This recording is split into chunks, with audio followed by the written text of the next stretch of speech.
Al principio, el resto de la galaxia no tomaba en serio a los humanos. Fuimos los últimos en ser invitados a la coalición unida de especies civilizadas, e incluso eso fue más una formalidad. Nadie pensó realmente que aportaríamos algo. No cuando todavía resolvíamos disputas con armas y nos hacíamos estallar por banderas y creencias. Se rieron de nuestras emociones. Nos llamaron inestables, excesivamente reactivos, dijeron los Drit. Biológicamente primitivos, resopló el Uru. Impulsados por el orgullo y la ira, añadieron los Korari, una raza de altos seres reptilianos que supuestamente habían evolucionado más allá de la violencia.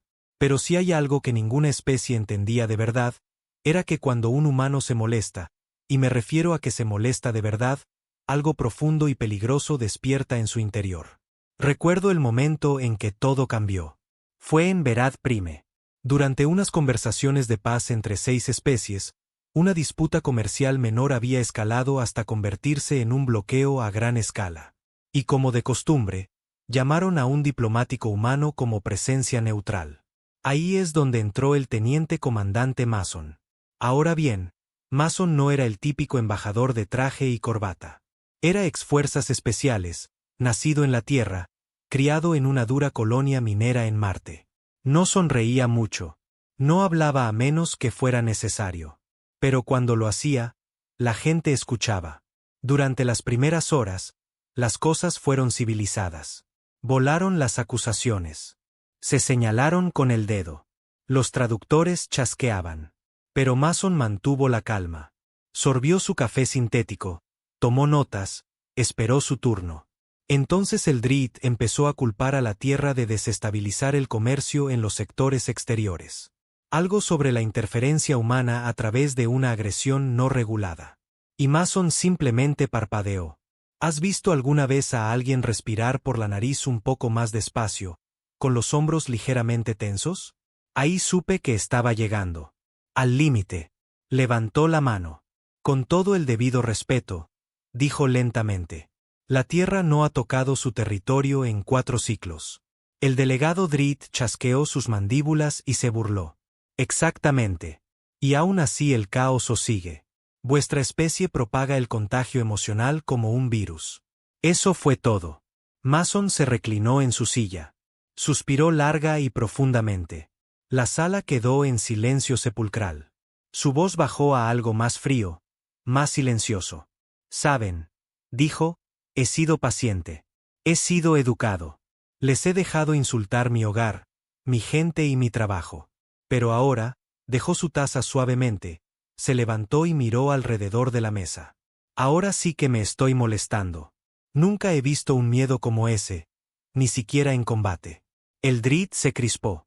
Las antenas del Uru se plegaron hacia atrás. Uno de los guardias Korari instintivamente puso una mano en su arma. Luego se dio cuenta de lo que estaba haciendo y se detuvo, con los ojos muy abiertos. Porque para entonces, todas las especies ya habían aprendido lo que significaba esa frase. No era una amenaza. No era una advertencia. Era una cuenta regresiva. Verás, cuando los humanos dicen que se están molestando, significa que ya han calculado el daño que están a punto de causar. Han sopesado las consecuencias. Le han dado a todo el mundo la oportunidad de marcharse. Y ahora han terminado de ser amables. Mason no gritó. No sacó un arma. No lo necesitó. Simplemente miró fijamente, con ojos como acero afilado, y el silencio fue más fuerte que cualquier explosión. En 10 minutos, todas las especies habían aceptado los términos. No perfectos, ni siquiera favorables, pero pacíficos. Y Mason simplemente recogió su café de nuevo como si nada hubiera pasado. Más tarde, cuando le pregunté cómo lograba mantener la calma bajo presión, se encogió de hombros. No estaba manteniendo la calma. Dijo. Les estaba dando una oportunidad. Fue entonces cuando lo entendí. Los humanos no dan miedo porque sean violentos. Dan miedo porque se contienen mucho. Porque cuando finalmente se sueltan, cuando la máscara se desliza, la galaxia arde. Y por eso ahora todas las especies lo saben. Si un humano alguna vez te mira y dice, ahora sí que me estoy molestando. Corre. La mayoría de las especies asumían que los humanos eran peligrosos por su historia. Guerras mundiales, bombas nucleares, armas biológicas, y el hecho de que una vez intentamos colonizar nuestra propia luna con apenas preparación. Pero no era eso. Lo que hacía a los humanos verdaderamente aterradores no era lo que habían hecho. Era lo lejos que estaban dispuestos a llegar cuando se les presionaba. Antes de que Mason se presentara ante la Coalición Unida, era solo otro soldado humano destinado en Lorax 7, una colonia minera marginal bajo supervisión Cortari. El planeta no era gran cosa. Vientos duros, lluvias ácidas y noches largas. Pero tenía mineral que los Cortari querían y trabajadores que no les importaban. Ahí es donde empezaron los problemas. Los Ktari afirmaban haber evolucionado más allá de la violencia, pero lo que querían decir era que la subcontrataban. Dirigían campos de trabajo con burócratas sonrientes y guardias educados que golpeaban a los trabajadores a puerta cerrada. Y los humanos, bueno, no duraban mucho allí. Pero Mason sí. Se había inscrito en el programa de intercambio de agentes de paz, un intento simbólico de la coalición para promover la integración. La mayoría de los agentes de paz humanos se quedaban cerca de la Tierra, donde las reglas eran simples. Mason no. Se ofreció como voluntario para el borde exterior. En ese momento, nadie lo cuestionó. Era callado, profesional, siempre hacía su trabajo, siempre seguía las órdenes hasta que un día no lo hizo. Los informes fueron eliminados más tarde, censurados, enterrados bajo inmunidad diplomática y archivos clasificados. Pero la gente hablaba, los supervivientes recordaban, y también los Corari. Empezó cuando un minero humano, de 17 años, fue golpeado hasta la muerte por robar raciones. No juzgado, no sentenciado, simplemente arrastrado a un almacén y dejado como ejemplo. Cuando Mason se enteró, rellenó el papeleo. Exigió una investigación. Citó la ley de la coalición, pero no pasó nada. Los Corari lo llamaron acción disciplinaria local. El expediente desapareció. Así que Mason preguntó de nuevo, educadamente, luego formalmente, después con firmeza. Aún nada. Los testigos dicen que se paró en el comedor a la noche siguiente, rodeado por trabajadores y guardias por igual. Su voz era tranquila, casi conversacional. He pedido amablemente, dijo. He sido paciente. Luego miró directamente al supervisor Corari, una cosa delgada y escamosa con túnicas negras y una sonrisa permanente. Pero ahora sí que me estoy molestando. El supervisor se rió. Literalmente se rió. Y esa fue la última vez que alguien en Lorax 7 lo vio con vida. Lo que sucedió después se convirtió en leyenda. Mason no empezó una guerra. No levantó una rebelión. Entró solo en la estación de seguridad, desactivó el sistema de comunicaciones, cerró el edificio y tranquilamente tomó como rehén al capitán de la guardia. Nadie sabe exactamente cómo. No quedan grabaciones, pero en 15 minutos, todos los equipos de seguridad Corari de la colonia se habían rendido o habían huido. Dicen que ni siquiera levantó la voz. Cuando llegaron los refuerzos de la coalición, los humanos habían tomado el control de la colonia. No en el caos, en orden.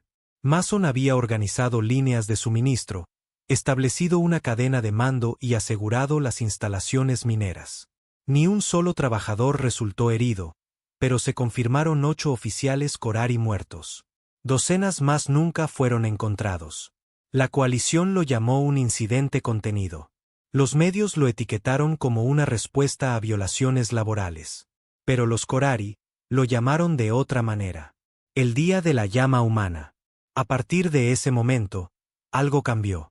La galaxia, con toda su tecnología avanzada y su ley interestelar, nunca antes había tratado con una especie como los humanos. Empáticos como los Barnal llorarían su dolor. Los Teleranos, atados a la lógica, negociaban sin cesar. Los fríos y calculadores Solarín dejarían que sus enemigos murieran de hambre en lugar de atacar. Pero los humanos podían sonreír mientras sangraban, reír mientras estaban enojados, contenerse durante meses y luego estallar con precisión quirúrgica, no por rabia, no por locura, sino por algo mucho peor, convicción. Por eso la frase se volvió temida. Ahora sí que me estoy molestando. Significaba que el humano había llegado al punto de no retorno. No emocionalmente, sino moralmente. Habían decidido. Y cuando un humano decide que algo está mal, destrozará el cielo y el infierno para arreglarlo. Pero Mason no era el único ejemplo. La capitana Elara Tran del Balayas Green era otro nombre susurrado en las salas de guerra alienígenas. Su tripulación de 60 humanos contuvo una flota Korg de 200 naves durante 32 horas con solo una celda de combustible y la mitad de sus armas operativas. Les advirtió, les dio tiempo, intentó la diplomacia. Luego, mientras transmitía tranquilamente a todas las frecuencias, estoy esforzándome mucho por mantener la calma, pero si siguen presionando, juro que voy a molestarme. No escucharon. Embestió su nave insignia con una corbeta medio dañada, destruyó su estructura de mando y provocó una reacción en cadena que inutilizó 73 naves de una sola explosión. El resto huyó, no porque estuvieran superados en armamento, sino porque se dieron cuenta de algo terrible. Lo decía en serio. La galaxia lentamente comenzó a adaptarse, no solo en la guerra, sino en la política, en los negocios, en la cultura. Las delegaciones de paz comenzaron a impartir clases de lenguaje corporal humano. Los gobiernos alienígenas contrataron analistas de irritación humana para monitorear las reuniones diplomáticas. Se escribieron libros enteros sobre cómo desescalar a un humano ligeramente molesto antes de que se convierta en un problema. Porque a diferencia de otras especies que gritaban cuando estaban enojadas o atacaban por miedo, los humanos se volvían silenciosos, quietos, concentrados, y luego actuaban. Por supuesto, no todos los humanos eran como Mason o Tran. La mayoría eran solo trabajadores, exploradores, científicos. Pero eso no importaba. La galaxia ya había aprendido la lección. Nunca sabías que humano en la habitación podría accionar el interruptor. Por eso, durante una auditoría de seguridad de rutina en la estación comercial Chiron 5, cuando un técnico humano llamado Malik Reyes susurró para sí mismo, «Ahora sí que me estoy molestando», 3 ingenieros Drilith pulsaron el botón de pánico y evacuaron la bahía. Ni siquiera sabían cuál era el problema. Simplemente corrieron. Más tarde, Reyes dijo que estaba tratando de arreglar un conducto de energía atascado y lo murmuró por costumbre.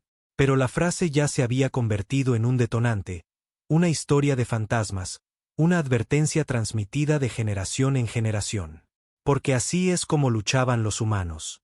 No solo con armas, sino con presencia, con presión, con una especie de tormenta que comenzaba pequeña, con un suspiro, una pausa, una frase, y terminaba en silencio. El Comando Galáctico una vez realizó un estudio psicológico titulado Respuesta umbral en la resolución de conflictos humanos. Su conclusión fue escalofriante. La frase, «ahora sí que me estoy molestando», marca consistentemente un cambio en el comportamiento humano de la contención a la agresión estratégica. La respuesta no es ni aleatoria ni explosiva. Es deliberada, orientada a un objetivo y típicamente imparable a menos que se encuentre con una sumisión completa o la eliminación de la fuente de irritación. Traducido, si lo oías, ya habías perdido. Y aún así, la mayoría de los alienígenas no lo creen hasta que es demasiado tarde. De vuelta en el cuartel general de la coalición, Mason fue ascendido discretamente, no a un puesto llamativo, no a uno con conferencias de prensa y premios, sino a algo tras el telón, la división de respuesta estratégica, el lugar al que envían a los humanos cuando la diplomacia falla y la guerra es demasiado obvia. A esa gente no le dan medallas. Le dan libertad de acción. La última vez que vi a Mason fue en una plataforma de lanzaderas en órbita de Torben 9. Había estallado una rebelión menor. Una fuerza mercenaria respaldada por inversores BRI renegados. La coalición quería estabilizar la situación sin llamar la atención. Así que, naturalmente, lo enviaron a él. Le pregunté por qué seguía haciéndolo después de todo. Me miró, con ojos cansados detrás de un casco abollado. Porque alguien tiene que limpiar el desastre de los adultos, dijo. Y a veces todo lo que se necesita es que alguien esté lo suficientemente molesto como para hacer algo al respecto. Sonrió, una sonrisa pequeña y torcida. Además, añadió, siempre corren antes de que las cosas se pongan feas. Vi su lanzadera desaparecer entre las nubes y me pregunté cuántas veces más la galaxia ignoraría las señales. El suspiro silencioso, la mandíbula apretada, la frase. Ahora sí que me estoy molestando. Para entonces, no es una advertencia. Es un obituario. El planeta Kelvarus 3 era una pesadilla política envuelta en burocracia y envuelta de nuevo en una tensión explosiva.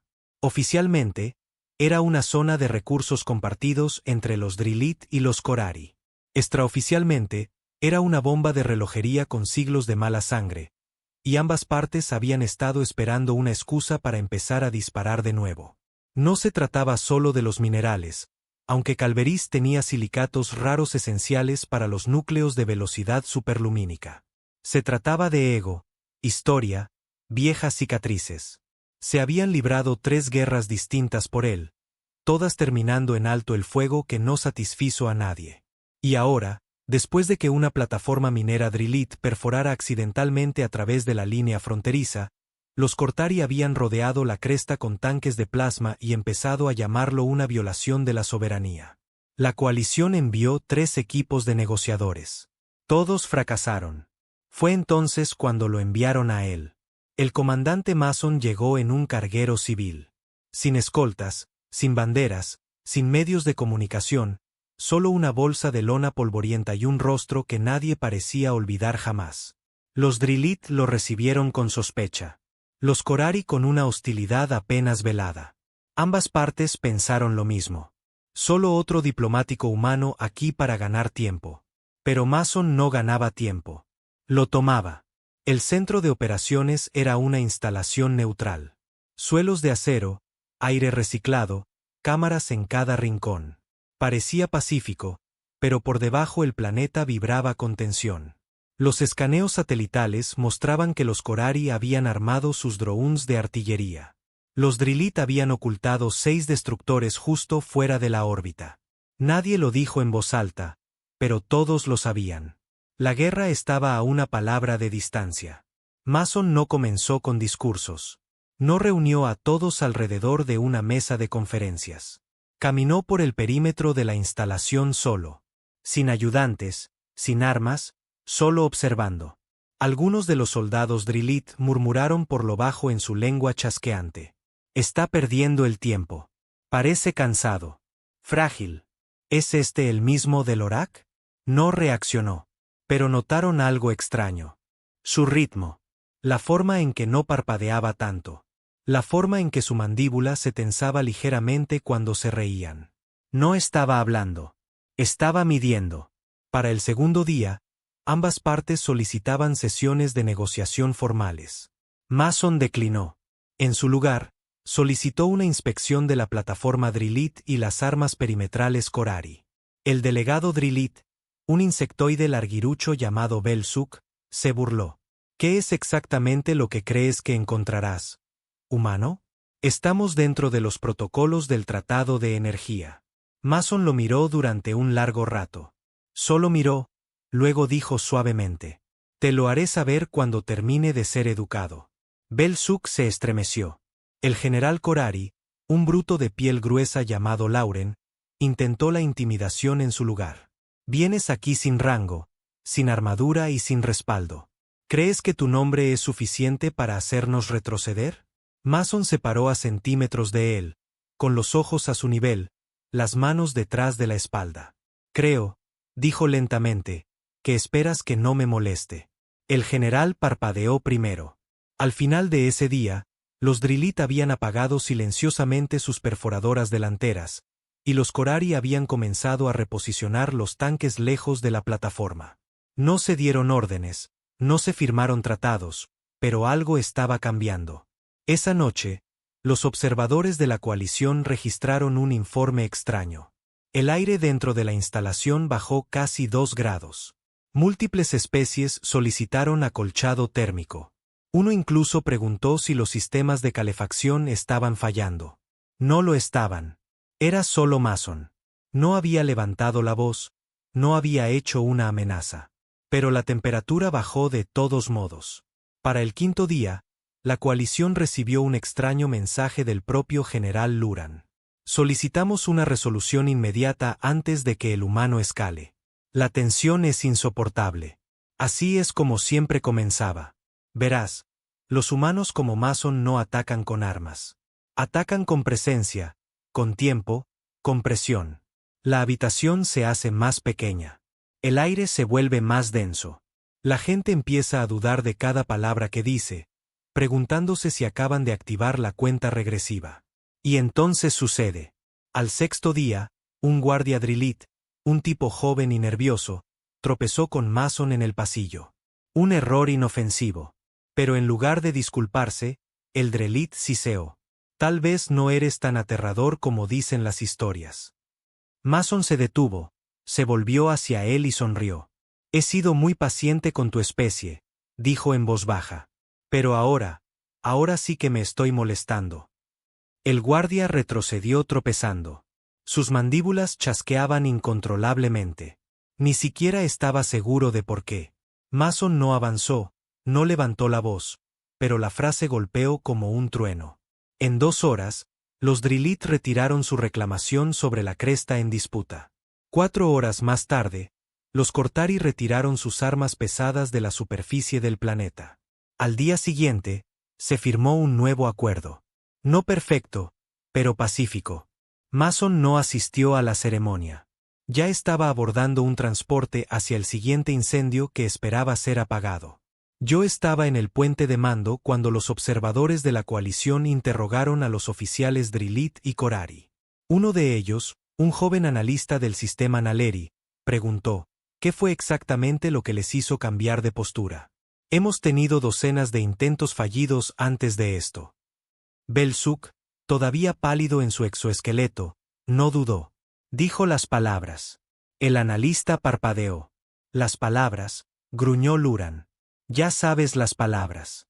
Y así, sin más, silencio. Nadie lo dijo.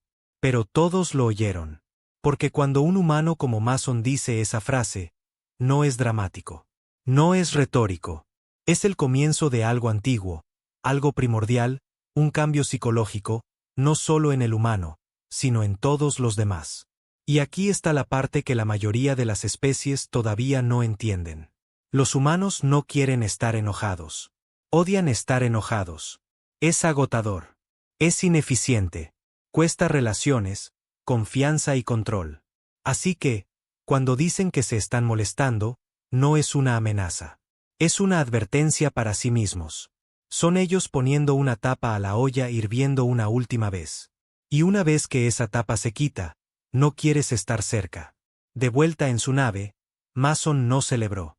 Ni siquiera actuó como si hubiera ganado algo. Se sentó en una mesa escribiendo notas, revisando transcripciones, bebiendo un café que se había enfriado hacía horas. Le pregunté, ¿cómo sabías que se rendirían? No levantó la vista, solo murmuró, siempre lo hacen. Esperé un momento. Por tu reputación. Finalmente levantó la vista, con los ojos sombreados por la fatiga. No, dijo, porque les di la oportunidad de no hacerlo. Y en el fondo saben lo que pasa si no la aprovechan. Luego se reclinó, cerró los ojos y susurró las palabras como si fueran una oración y una maldición a la vez. Ahora sí que me estoy molestando. Antes de la leyenda, antes de que la frase se convirtiera en una advertencia, antes de que la galaxia aprendiera a estremecerse ante una tranquila voz humana, hubo un chico llamado Danye Mason. Solo otro soldado raso en una guerra que ya nadie recuerda. Fue la última guerra colonial de la Tierra. No contra alienígenas, no contra algún imperio interestelar, sino contra nosotros mismos. Un último conflicto amargo entre el gobierno terrestre y las colonias del borde exterior que querían independencia. El lugar se llamaba Maraxis II, una roca apenas habitable que orbitaba una estrella roja moribunda. Fue allí, enterrado en cenizas, hierro y satélites medio rotos, donde Danye Mason aprendió cuán peligrosa podía volverse la contención. La guerra era personal. El gobierno de la Tierra había instalado impuestos automatizados en las colonias, desangrándolas. Cuando las protestas no funcionaron, intentaron el sabotaje. La respuesta, ataques orbitales, embargos de alimentos y lo que llamaron aislamiento de precisión. Miles murieron en silencio. Y así, las colonias levantaron su propia milicia, mal entrenada, apenas armada, pero furiosa. El joven Mason se unió a los 19. No por política, no por rebelión. Se unió porque el bloqueo cortó los envíos de medicinas y su hermana murió gritando por analgésicos que nunca llegaron. Ese tipo de dolor no grita. Se hunde. Hierve a fuego lento. Se convierte en largas noches mirando al techo, imaginando lo que podrías haber hecho si hubieras actuado antes. Su unidad, el Escuadrón Red Line, fue asignada a la Operación Ocaso, un insensato avance en el espacio aéreo controlado por la Tierra, con la esperanza de abrirse paso hasta los túneles de suministro. Tenían quizás 80 soldados. La Tierra tenía drones, satélites y un búnker fortificado excavado en la garganta del planeta. Era una misión suicida. Todos lo sabían. Pero Mason no se inmutó. Tampoco hablaba mucho. Mientras otros soldados lloraban, bromeaban o rezaban antes del despliegue, él simplemente revisaba su equipo en silencio. El líder de su escuadrón, un exmarine bocazas llamado Hax, le preguntó una vez: ¿qué te hace estar tan tranquilo, novato? ¿Crees que eres intocable? Mason lo miró, con los ojos vacíos. No estoy tranquilo, dijo. Solo que no hago ruido con lo que llevo dentro. A las 0400 horas, el Escuadrón Red Line lanzó su asalto. Se suponía que sería una brecha rápida y asegurada, entrar y salir en 30 minutos. Duró 3 días. Fueron emboscados a 2 kilómetros del búnker. Drones cortaban los cielos con proyectiles de cañón de riel. 2 tanques flotantes salieron de hangares subterráneos. Las comunicaciones se cortaron casi al instante. La mitad del escuadrón fue vaporizada en los primeros 10 minutos. Mason sobrevivió. No porque tuviera suerte, no porque fuera mejor, sino porque esperó. Mientras los demás intentaban dispersarse o devolver el fuego en pánico ciego, Mason se arrastró bajo un meca destrozado y no se movió durante 6 horas. Observó, estudió, esperó. Cuando las tropas de la Tierra se movieron para recuperar las placas de identificación de los caídos, atacó. Un disparo limpio, un rifle robado, un uniforme cambiado. Entró directamente en su búnker vistiendo la armadura de un hombre muerto llamado Enenteller. Los latidos de su corazón nunca se aceleraron.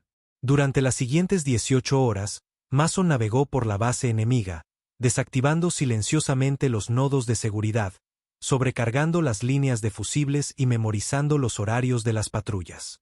Nunca disparó un tiro a menos que fuera para salvar a alguien. E incluso entonces, apuntó a las rodillas, no a la cabeza, porque no quería matar al enemigo. Quería que lo sintieran. El miedo, el silencio, la presencia. Cuando los 2 supervivientes restantes del Escuadrón Red Line se reagruparon, encontraron la red de defensa del enemigo caída y la puerta principal abierta. Mason estaba de pie en el pasillo, empapado en aceite y sangre, sosteniendo un detonador. Hax, tosiendo y cojeando, lo miró con asombro. ¿Tú hiciste todo esto? La voz de Mason era fría. Cerraron los armarios de medicinas, dijo. Así que abrí las puertas. ¿Y el personal de mando? Están en la sala de criogenia. Les dije que no se movieran. ¿Escucharon? Mason miró la luz parpadeante del detonador. Lo harán. Puso las cargas detrás de ellos y se marcharon mientras las paredes se derrumbaban. Las fuerzas de la Tierra se retiraron de Maraxis II en una semana.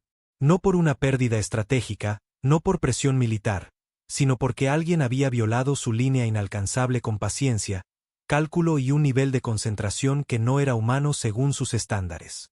Los altos mandos llamaron a Mason para interrogarlo. ¿Cómo superaste nuestros sensores? Caminé. Desactivaste 8 nodos de centinela solo. Tenía tiempo. ¿Por qué no mataste a los oficiales? No valían la bala. No sabían si someterlo a un consejo de guerra o ascenderlo. Al final, no hicieron ninguna de las 2 cosas. Le ofrecieron una opción: ir a casa o trabajar extraoficialmente. Mason eligió las sombras. Fue entonces cuando se convirtió en un fantasma. El nombre que usaban cuando necesitaban desactivar una crisis, detener una guerra antes de que comenzara, o hacer que una habitación llena de mentirosos dijera la verdad. Pero no importaba cuántas misiones aceptara, cuántos conflictos terminara, nunca olvidó Maraxis, la sangre en el suelo, la caja de raciones marcada con el nombre de su hermana, la sensación de contener toda esa rabia y dejar que se afilara en lugar de explotar. Eso es lo que hacía a Mason diferente. Algunos soldados son fuego. Queman, consumen, gritan. Mason era el cuchillo en agua fría. Esperaba hasta que era hora de cortar. Y la galaxia no estaba preparada para eso. La mayoría de las especies no estaban diseñadas para contener la ira como lo hacen los humanos. Los Korari estallaban en segundos. Los Drit chasqueaban y chillaban cuando se les faltaba el respeto. Los Bari se cerraban emocionalmente cuando se les insultaba. Pero los humanos podían soportar insulto tras insulto, injusticia tras injusticia, y seguir funcionando, seguir asintiendo, seguir sonriendo hasta que un momento, una línea lo cambiaba todo. Y lo decían sin ceremonia, sin aviso. Ahora sí que me estoy molestando. Esa frase no nació en la boca de un diplomático. Fue forjada en Maraxis. En el silencio entre disparos, en el peso entre el desamor y la represalia. No era una táctica, era una verdad. Y Mason se convirtió en la encarnación de esa verdad. Años más tarde, durante un interrogatorio clasificado en los sistemas exteriores, un joven oficial de la coalición le preguntó nerviosamente a Mason, ¿cómo mantiene la calma cuando todos lo miran como si fuera un monstruo? Mason no respondió de inmediato. Simplemente tocó la vieja y gastada placa de identificación que llevaba al cuello. La que no le pertenecía. Luego dijo, porque recuerdo lo que pasa cuando me detengo. La sala quedó en silencio. Nadie hizo otra pregunta. La estación se llamaba Aeros Pearl, un palacio flotante del placer que orbitaba el gigante gaseoso Valos G construido por la adinerada élite Korari. Se promocionaba como una zona libre de conflictos para negocios, diplomacia y vicio. Cúpulas de cristal, salones dorados, un centenar de especies mezclándose con cócteles y tarjetas de crédito. Pero en el día 74 de la Cumbre de Comercio Interestelar, se convirtió en una prisión. Nadie vio venir el ataque, ni siquiera la IA de seguridad. Una célula separatista Berry, los susurros de la llama, logró hackear el sistema de mando interno de la estación, sellar las puertas y tomar como rehenes a todos los delegados. Más de 300 seres de 24 planetas diferentes, atrapados dentro, con explosivos y rodeados de campos de fuerza.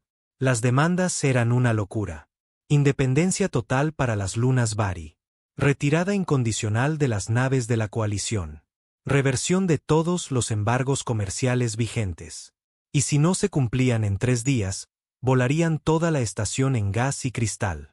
La coalición lo llamó una delicada emergencia diplomática.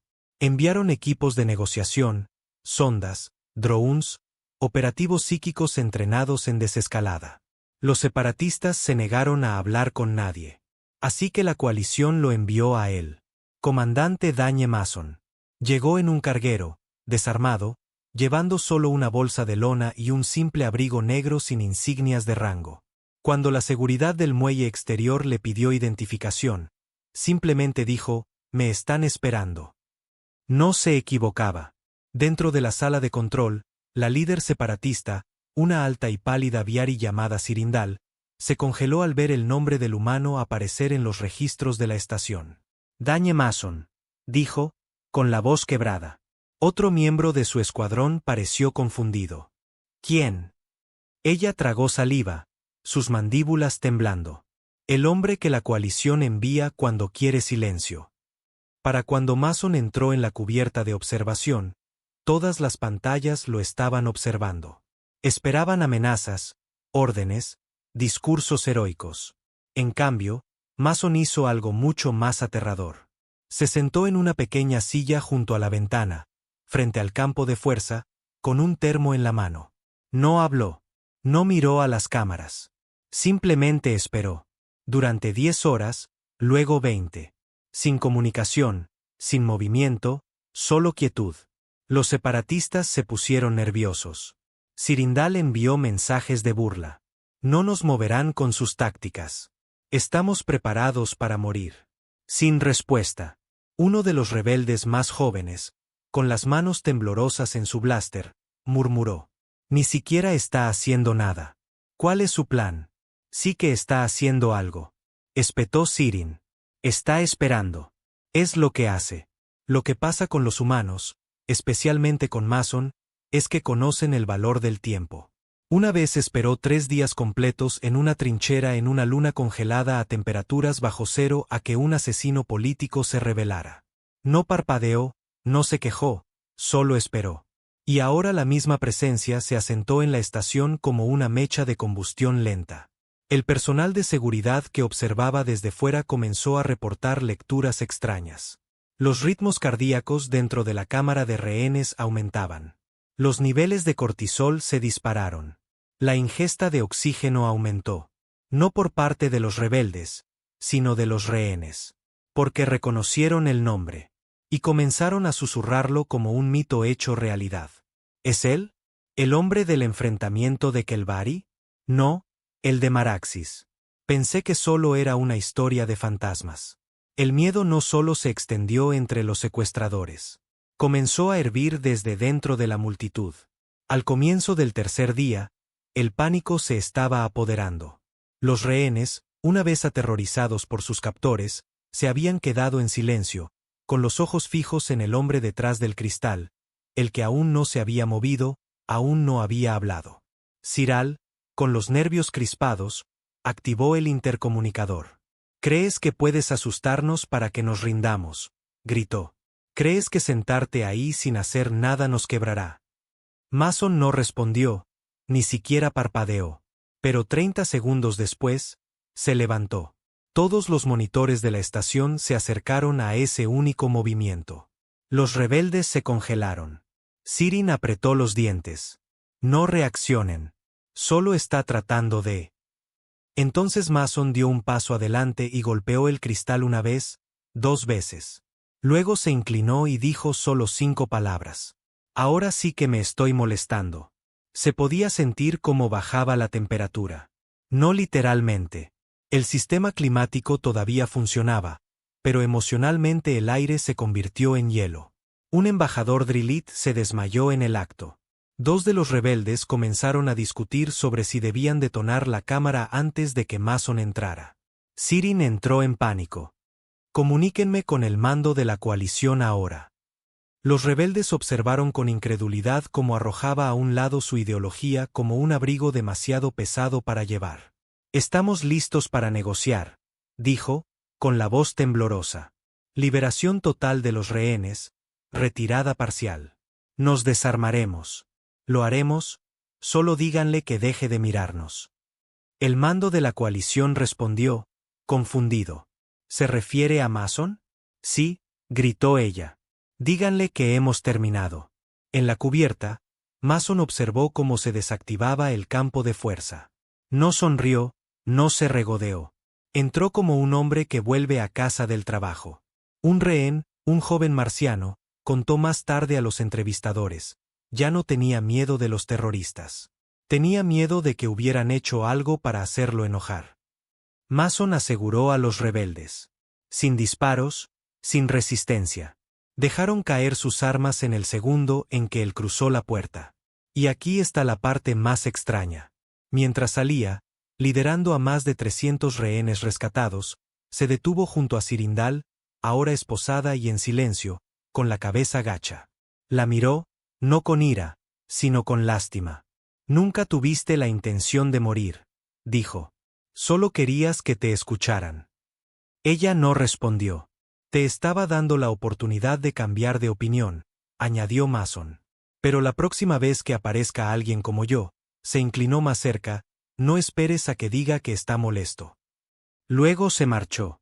El evento fue presentado como una resolución pacífica. La coalición lo elogió como un modelo de intervención no violenta, pero todas las especies del sector actualizaron sus protocolos de crisis esa semana. Alerta de frase detonante.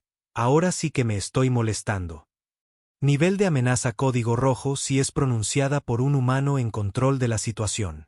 Se aconseja el cumplimiento inmediato. La galaxia no temía a Mason por lo que podría hacer. Le temían porque finalmente entendieron algo mucho más horripilante. Él no quería hacerlo. Pero si tenía que hacerlo, lo haría bien. Y nunca lo verías venir. La historia del comandante Daniel Mason se había extendido por la galaxia como un mito, como el fuego. Cada especie tenía su propia versión. Algunos lo llamaban la tormenta silenciosa. Otros, la última paciencia. Los Drilith se referían a él solo en chasquidos susurrantes como el humano frío. Pero hasta los mitos sangran. Hasta las leyendas se rompen. Hubo una misión que a nadie le gustaba mencionar, una que no aparecía en sus registros oficiales, pero que se susurraba por canales extraoficiales como una advertencia. Operación Albird. Nadie sabía toda la verdad. Los archivos estaban clasificados, las grabaciones borradas, y la mayor parte del equipo fue reasignado o desapareció. Pero yo estaba allí. Lo vi. Y lo que vi no fue al hombre que hacía temblar a los generales. Fue al hombre que dejó de ser paciente y nunca se lo perdonó. El objetivo era una instalación biogenética en Erix Prime dirigida por una facción renegada de los Uru, una fría especie anfibia conocida por su obsesión con la pureza a través de la evolución. Durante años, el colectivo Uru había negado cualquier conexión con la instalación, afirmando que era ciencia radicalizada y renegada, del tipo que condenaban públicamente y financiaban en privado. Recibimos información de que habían comenzado la experimentación en vivo con híbridos, niños de especies cruzadas nacidos de uniones interplanetarias, en su mayoría pobres o indocumentados. Su ADN estaba siendo cosechado, empalmado, probado. La mayoría no sobrevivía.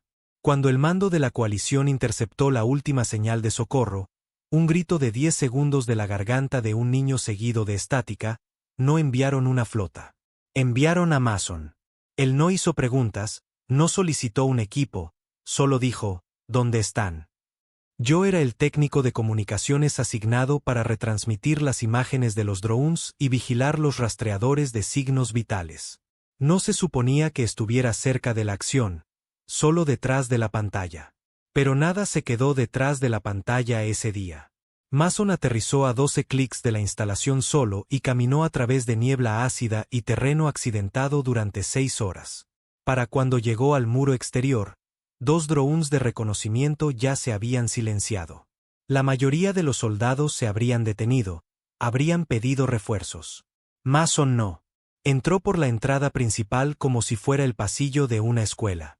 Las imágenes que logramos conservar lo muestran moviéndose silenciosamente por los corredores, desactivando cámaras con la punta de su cuchillo, marcando habitaciones con símbolos de tiza que nadie entendía excepto él. Luego encontró los laboratorios. No creo que esperara ver lo que vio. Sé que yo no lo esperaba. Había jaulas apiladas del suelo al techo. Niños, humanos, medio humanos, Drail, Teleran, encerrados dentro. Algunos apenas respiraban. Otros no se movían en absoluto. No se activaron alarmas. No entraron guardias corriendo. Los Uru no necesitaban proteger la instalación porque no creían que nadie estuviera lo suficientemente loco como para venir a por ellos.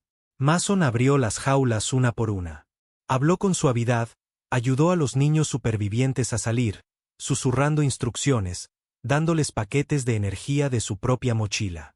Y entonces encontró la habitación 47B. No existe grabación de dentro de esa habitación. Solo tenemos audio. 12 segundos. Una inhalación brusca, un sonido como un puño golpeando carne, y luego la voz de Mason. «Oh no, no deberíais haber hecho eso». La línea de comunicación se cortó. Para cuando nuestra señal se restableció, la instalación era diferente. Había fuego en un planeta donde el fuego no existe de forma natural, donde todo es húmedo, bioreactivo y sellado. Sin embargo, el pasillo estaba ardiendo. Los guardias yacían inconscientes o temblando en estado de shock. Una consola de control estaba incrustada hasta la mitad en una pared. La armadura de Mason marcaba daño total, pero él seguía caminando. No habló durante casi una hora.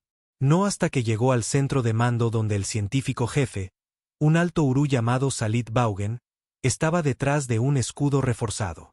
«¿Quién eres tú?», escupió el Uru. «¿Tienes idea de lo que estamos haciendo aquí? Esto es ciencia. Esto es progreso. Estas cosas son. Mason lo interrumpió. He sido paciente, dijo. Vaughan se burló. ¿Crees que un humano enojado cambia el curso de la evolución? No, dijo Mason, acercándose al escudo, colocando una mano suavemente sobre el cristal reforzado. Pero no estoy enojado. Sus ojos se encontraron con los del Uru. Ya estoy más allá de eso ahora.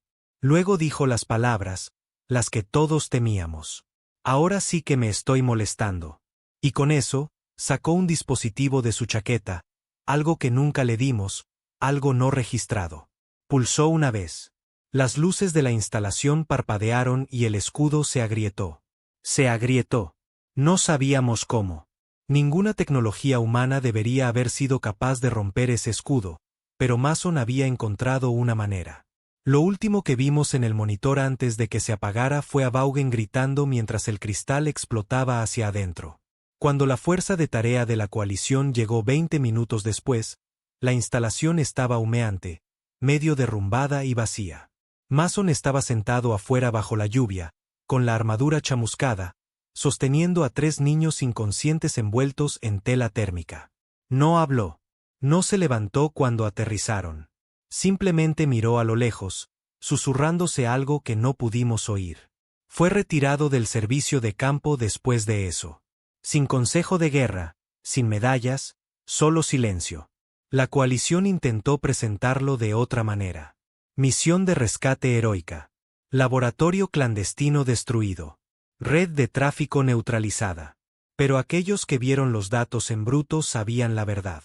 Sabíamos que Mason no solo entró para detenerlos. Entró para dejar clara una cosa. Y cuando dijo que estaba molesto, quiso decir que habías cruzado una línea de la que nadie regresa. Desapareció por un tiempo después de eso. Los rumores decían que fue reasignado a la guerra psicológica de operaciones encubiertas. Otros afirmaban que dejó la coalición por completo. Algunos decían que lo pusieron en crioestasis como un arma que solo se abre cuando fallan las cerraduras. Pero yo creo que algo murió en ese laboratorio en Eric's Prime. No el hombre, ni siquiera su paciencia, sino la última pieza de su creencia de que las cosas podían arreglarse sin romperse. Y por eso, cuando la gente menciona la Operación Albird, no hablan de estrategia. No hablan de victoria. Hablan de lo que sucede cuando no le dejas otra opción a un hombre que te dio todas las oportunidades. Porque la ira es fácil, pero la furia fría, eso es lo que hace que incluso los dioses se estremezcan. Uno pensaría que después de todas las guerras que detuvo, todas las crisis que terminó, todas las vidas que salvó, le darían a Mason un monumento. Pero los héroes no reciben estatuas. Reciben juicios.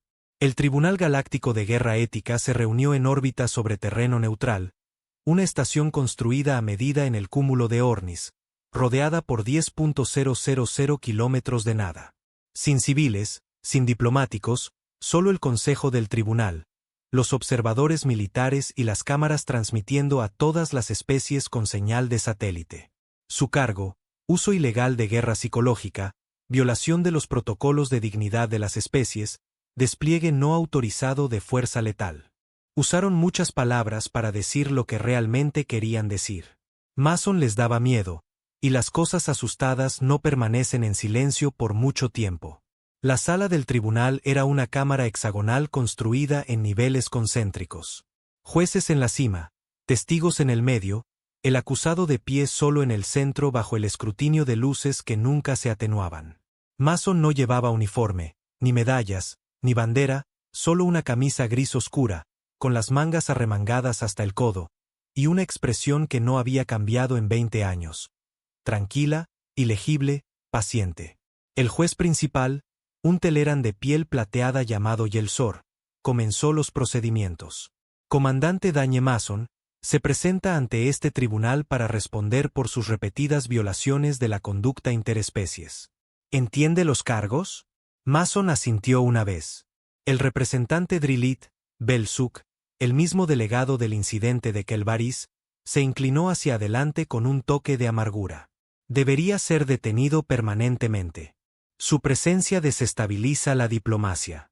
El embajador Corari gruñó. Opera fuera de protocolo. Es un instrumento contundente en una galaxia frágil. El observador Uru, rígido y silencioso, simplemente entregó un chip de datos marcado como Erix Prime. Nadie lo dijo en voz alta, pero todos compartían la misma esperanza. Romper el mito. Cortarle las alas al humano. Demostrar que incluso el hombre más temido de la galaxia podía ser domesticado. Mason escuchó en silencio mientras construían su caso. Listaron todo. Maraxis II, manipulación psicológica de las fuerzas enemigas mediante intimidación e infiltración. Kelvaris III, interrupción del protocolo establecido, uso del miedo para forzar una concesión política. Aeros Pearl, presión silenciosa intencional para crear un estado de pánico entre hostiles y civiles por igual. Operación Albird, la violación no mencionada. La sombra que nadie quería decir en voz alta pero que todos recordaban.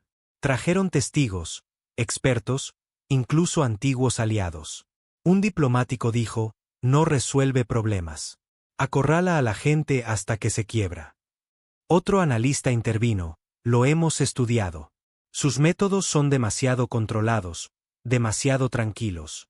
Eso es lo que lo hace peligroso. Pero ninguno de ellos pudo decir que alguna vez rompió un tratado. Ni uno, ni una sola vez. Así que finalmente, después de 4 días de acusaciones, estadísticas y teatro político, le dieron la palabra, y fue entonces cuando las cosas comenzaron a cambiar. Mason dio un paso adelante, lento y silencioso. Sin alardes, sin ira justiciera, solo palabras, suaves, firmes, quirúrgicas. Hablan de control, dijo, barriendo la cámara con la mirada. Sobre el miedo, sobre en lo que me he convertido. Hizo una pausa. Yo no me convertí en esto. Vosotros me hicisteis así. La sala cambió. No físicamente, emocionalmente. Me han enviado a disturbios sin traductor. Me han dejado en zonas de guerra sin respaldo. Me han dicho que me encargue cuando el resto de ustedes se negó a aparecer. ¿Quieren juzgarme por asustar a tiranos? Preguntó. ¿Por hacer sudar a los esclavistas? ¿Por hacer que los regímenes corruptos reconsideren su próximo movimiento? Algunos delegados apartaron la mirada. ¿Saben lo que he dicho cada vez que le di a alguien la oportunidad de marcharse? Silencio. Mason se acercó a la consola central. Les dije que estaba tratando de mantener la calma, que estaba siendo paciente, que quería la paz. Se inclinó hacia el micrófono, bajando la voz, y les dije cuando siguieron presionando. Dejó que las palabras flotaran como una nube de tormenta, que me estaba molestando. El delegado Drillit se movió en su asiento. Mason se enderezó. ¿Creen que esa frase es una amenaza? No lo es. Es la piedad final. El momento en el que todavía les estoy pidiendo, rogando, que retrocedan, que piensen, que dejen de obligarme a hacer lo que viene después. Miró a los jueces. Nunca he querido la guerra. Quería detenerla. Quería proteger a la gente que no tenía a alguien como yo a su lado. Se tocó la sien. Pero aprendí que la galaxia no teme a las explosiones.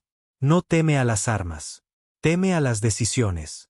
Y cuando un humano decide dejar de ser educado, dejar de pedir amablemente, es cuando la gente empieza a escuchar. La sala estaba en completo silencio. En algún lugar al fondo, las manos de un escriba teleran temblaban. Mason habló de nuevo, esta vez más suavemente. Hay una cosa que todavía no entienden sobre los humanos, algo que nunca entenderán. Caminó de regreso al centro, con la mirada tan pesada como la gravedad. ¿Creen que somos peligrosos cuando estamos enojados? Una larga pausa. No lo somos.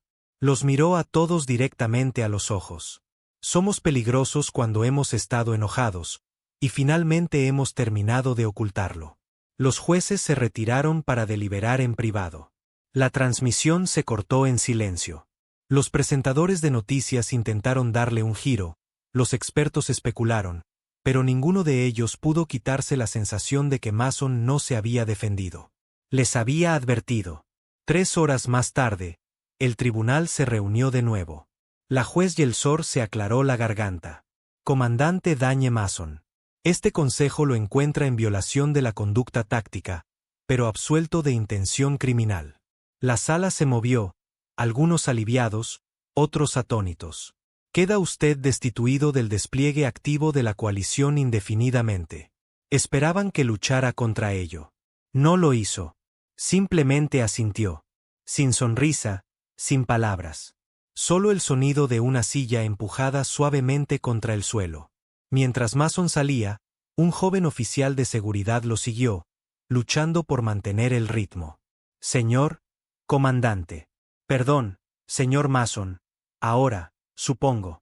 Si no le importa que pregunte, ¿qué pasa ahora? Mason no dejó de caminar. Descanso. El oficial parpadeó. ¿Descansar? ¿Después de todo esto? Mason miró por encima del hombro, con expresión ilegible. He pasado 20 años siendo paciente por otras personas. Entró en la cápsula de transporte. Ahora, es hora de ser paciente conmigo mismo. Ese debería haber sido el final. Pero no se puede enterrar una tormenta con papel. No se puede enjaular una leyenda con leyes. Y en algún lugar ahí fuera, en lo profundo de la negrura del espacio, los sistemas vuelven a arder. La codicia aumenta. La opresión se extiende. Y a través de todos los canales de comunicación, en cada puesto de mando subterráneo, hay una frase que nadie quiere oír resonar a través de la estática. Ahora sí que me estoy molestando. Porque cuando un hombre como Mason lo dice, aunque sea una vez, planetas enteros cambian de rumbo. Tras el tribunal, Daniel Mason se desvaneció. Nadie supo a dónde fue. Algunos dijeron que se retiró a una colonia lunar. Otros dijeron que abordó un carguero de espacio profundo y nunca miró atrás. Incluso hubo rumores de que entró en crioestasis bajo un nombre falso, encerrado como un arma cargada, esperando la guerra adecuada. Pero la verdad era más simple. Simplemente se cansó. 20 años de contención, de llevar el peso de la moderación como una armadura, lo habían desgastado. No tenía miedo de morir. Tenía miedo de en lo que se convertiría si dejaba de importarle. Así que Mason desapareció, y la galaxia intentó seguir adelante. No debería haberlo hecho. 2 años después, sucedió. La plaga. Un evento de extinción silencioso y rastrero. No una flota, no un ejército, sino una inteligencia biomecánica que consumía sistemas estelares como un virus. Nadie sabía de dónde venía.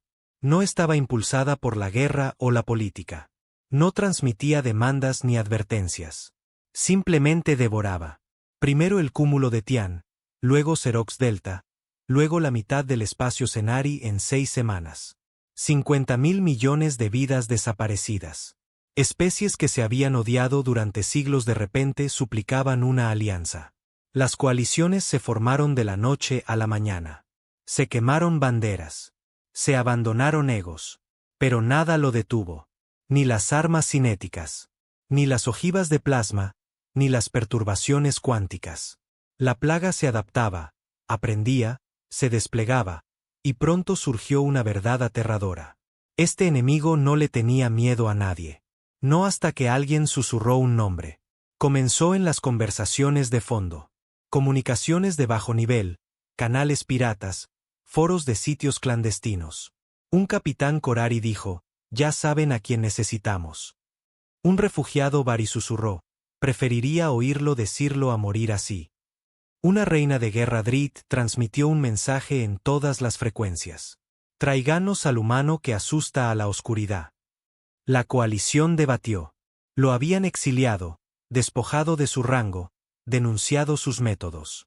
Pero cuando la plaga llegó a los mundos cuna, y sus arcillos rozaron el borde del sol de la tierra, todos supieron que ya no se trataba de comodidad. Se trataba de supervivencia. Y así, después de mucho silencio y vergüenza, activaron el protocolo Obsidiana, la baliza de último recurso vinculada a un solo hombre. La enviaron y esperaron. Pasaron 3 días, luego 4. Sin respuesta. Hasta que una señal parpadeó desde la expansión de Keeper. Una región tan muerta que nadie la cartografiaba ya. La voz era inconfundible. Aquí Mason. Recibí su mensaje. Pausa. Supongo que las cosas se han puesto molestas. El mensaje terminaba ahí. Sin demandas, sin preguntas, solo esas palabras. Y por primera vez en meses, la galaxia se atrevió a tener esperanza. Se reunieron con él en el horizonte vigilante, un portaaviones que orbitaba el último sistema defendible antes de que la plaga llegara al núcleo galáctico. En el momento en que pisó el puente, todo se detuvo. Los Drit se inclinaron. Los Cortari saludaron. Incluso los enviados Tayloran, sin emociones, dieron un paso atrás. Mason no había cambiado mucho. Solo unas pocas líneas más en su rostro, pero sus ojos, ahora eran más fríos. No muertos, solo asentados. Como si la tormenta finalmente hubiera aceptado su propósito. El almirante Lennox de la coalición se le acercó, sin saber siquiera cómo empezar. Mason, sé que tú. Mason levantó una mano. Ahórratelo. ¿Dónde están los datos? Se los entregaron. Lo leyó todo. Origen de la plaga, patrones de ataque, contramedidas intentadas. Luego cerró el archivo. Esto no es una guerra, dijo. Es una infección. ¿Crees que se puede detener? Preguntó Lennox. Mason miró por el ventanal, donde estrellas distantes se apagaban como velas. No con armas. Entonces, ¿cómo? Mason se volvió hacia él, tan tranquilo como siempre. Voy a molestarla. La plaga operaba como una colmena, interconectada, reactiva, rápida. Pero una cosa destacaba. Ignoraba todo lo que no percibía como una amenaza. Consumía. Crecía. Pero no temía. Mason planeaba cambiar eso. Lideró una tripulación de 6 voluntarios, inadaptados, marginados, a bordo de una nave sigilosa experimental sin armas, sin banderas y sin billete de vuelta. Su misión, perforar el corazón del cúmulo de la plaga, no para atacar, sino para introducir algo que nunca había encontrado. La negativa humana. En el momento en que rompieron la zona de anomalía, la plaga los detectó. Naves, si se les podía llamar así, se desplegaron de la nada. Zarcillos de metal negro y datos chirriantes se extendieron hacia ellos como manos sumergidas en pesadillas. Mason se paró frente a la consola principal, con los brazos cruzados. No disparen, dijo. Nos harán pedazos, gritó el piloto. No si están confundidos. ¿Confundidos? La plaga no tenía concepto de la paciencia. Ningún concepto de la vacilación. Así que Mason le dio exactamente eso. Activó un bucle de retroalimentación. Datos emocionales humanos alimentados en sus sensores. Dolor, amor, pérdida, perdón, no como armas, sino como preguntas. Lo hizo pensar, y luego habló. Ahora sí que me estoy molestando. Lo susurró en los altavoces de la nave, que lo rebotaron a través del relé cuántico hacia la red neuronal de la plaga, donde no escuchó una amenaza, ni una orden, sino una promesa. La plaga retrocedió. Por primera vez, sus formaciones se rompieron. Vaciló. Mason se movió rápido. El equipo cargó el virus, una paradoja lingüística construida sobre la contradicción emocional humana. Piedad desde la ira. Paz a través de la resistencia. La plaga no entendió. Gritó. Estrellas a su alrededor parpadearon en fuego blanco. Pero ya era demasiado tarde. La señal humana había llegado al núcleo. La plaga finalmente sintió algo. Y lo que sintió fue una presencia que no se enfurecía, no suplicaba, no gritaba. Esperaba. Esperaba como un humano que había pasado toda su vida siendo paciente y que ahora finalmente había decidido actuar. Cuando la plaga retrocedió, no se hizo añicos. No murió. Simplemente se fue, de vuelta al vacío del que vino. Nadie supo por qué, excepto aquellos que escucharon el último mensaje que Mason envió antes de que la línea se cortara. Habéis conocido la furia. Habéis conocido el fuego. Pero ahora habéis conocido a alguien que esperó lo suficiente. No volváis. No lo pediré amablemente de nuevo. El horizonte vigilante intentó contactarlos. Sin respuesta. La nave de Mason había desaparecido. Algunos dicen que fue destruido con ella.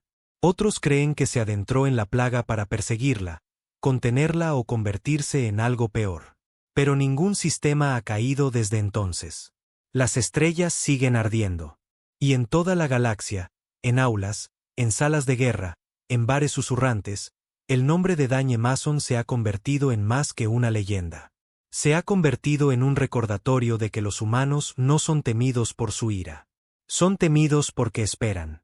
Y cuando dejan de esperar, más vale que no seas la razón. Porque cuando un humano dice, ahora sí que me estoy molestando,